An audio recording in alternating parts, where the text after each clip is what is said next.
ఈరోజు మన ప్రాథమిక వ్యవసాయ సహకార సంఘంలో మన ప్రియతమ నాయకులు రాష్ట్ర ముఖ్యమంత్రి రేవంత్ రెడ్డి గారికి మరియు మనందరి ఆశాజ్యోతి నిరంతరం రైతుల కోసం శ్రమించే ప్రజల సంక్షేమం కోసం శ్రమించే పోచారం శ్రీనివాస్ రెడ్డి గారికి పాలాభిషేకం చేయడం జరిగింది.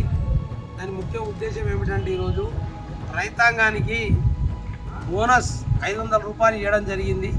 ఆ బోనస్ ఇచ్చిన సందర్భంగా సొసైటీలో సకాలంలో ఇటు బోనస్ ఇస్తూ సకాలంలో ధాన్యం కూడా కొనుగోలు పూర్తయిన సందర్భంగా వారికి పాలాభిషేకం మా సొసైటీ చైర్మన్ అశోక్ గారి ఆధ్వర్యంలో ఈరోజు ఈ కార్యక్రమం ఏర్పాటు చేయడం జరిగింది. దీనికి కాంగ్రెస్ పార్టీ పక్షాన రైతుల పక్షాన రేవంత్ రెడ్డి గారికి కూడా ధన్యవాదాలు తెలియజేస్తూ ఉన్నాం. అదే రకంగా పోచారం శ్రీనివాస్ రెడ్డి గారికి కూడా ధన్యవాదాలు తెలియజేస్తూ ఉన్నాం. ముఖ్య ఉద్దేశం ఏంటంటే ఇలా చందూరు సొసైటీ ఉంది. మా చందూరు సొసైటీలో దగ్గర 28,000 క్వింటాళ్ళు మన కొనుగోలు కేంద్రం ఏర్పాటు చేస్తే రైతులు పచ్చిధాన్యం అమ్ముకున్నప్పటికీ ఉన్నటువంటి ధాన్యాన్ని ప్రతి గింజ కొనాలి, చివరి గింజ వరకు కొనాలనే ఉద్దేశంతో 28,000 క్వింటాళ్ళ ధాన్యం కొనుగోలు చేస్తే దాదాపు 14,28,000 రూపాయల బోనస్ డబ్బులు ఇలా రైతుల ఖాతాలో పడ్డాయి. రైతులు 390 మంది రైతులు ధాన్యం కొనుగోలు కేంద్రాలకు ఇస్తే 375 మంది రైతుల యొక్క ధాన్యం డబ్బులతో పాటు కొనుగోలు బోనస్ డబ్బులు కూడా పడ్డాయి. కాబట్టి ఈ ప్రభుత్వాన్ని గట్టిగా అభినందిస్తూ రాబోయే రోజుల్లో ఇంకా ఇప్పటికే రుణమాఫీలో ఈ మండలంలో 700 మంది రైతులు రుణమాఫీ పొంది ఉన్నారు. ఇంకొక 600 మంది రైతులకు ఉన్నది. త్వరలో రుణమాఫీ కూడా ఇస్తే ఈ ప్రభుత్వాన్ని రైతాంగం కూడా ఎంతో ఆనందించడానికి సిద్ధంగా ఉన్నది, అభినందించడానికి సిద్ధంగా ఉన్నది.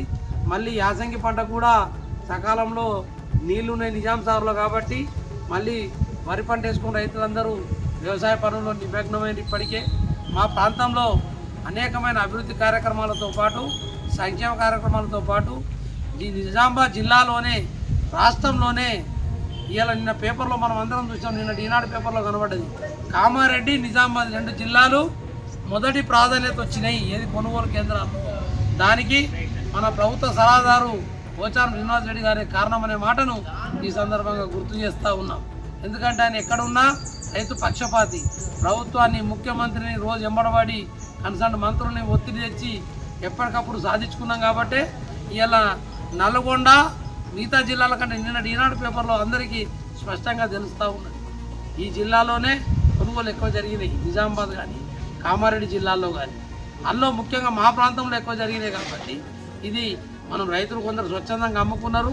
రాబోయే రోజుల్లో ఈ బోనస్ విధానం కరెక్ట్ అమలైతే ఏ పథకానికి ఇది రైతులకు పెద్ద ఆయుధం అవుతుంది, పెద్ద ఆస్తి అవుతుంది అనే మాట చెప్తూ ఇలా ఒక రైతు ఉన్నాడు, ఇక్కడ ఒక గంగారాం అనే రైతు ఉన్నాడు. ఆ రైతును పిలుస్తూ ఉన్నాడు. ఇలా ఆయన ఖాతాలో 2 లక్షల రూపాయలు బోనస్ డబ్బులు పడ్డాయి. ఒక రైతుకే 2 లక్షలు అమ్మాయి. ఏ పథకం ద్వారా అయితే 2 లక్షలు వస్తాయి ఆ రైతుకు? ఒక రైతుకు 1,00,000 పడ్డాయి, ఒక రైతుకు 50,000 పడ్డాయి, ఒక రైతుకు చిన్న రైతు అంటే కూడా ఒక రైతు 10 క్వింటాల ధాన్యం పెట్టాడు, 5,000 రూపాయల ఖాతాలకు వచ్చింది.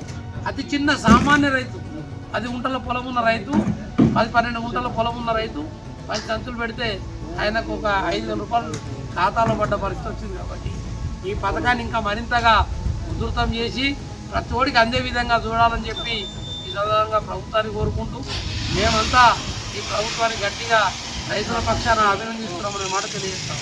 జై హింద్.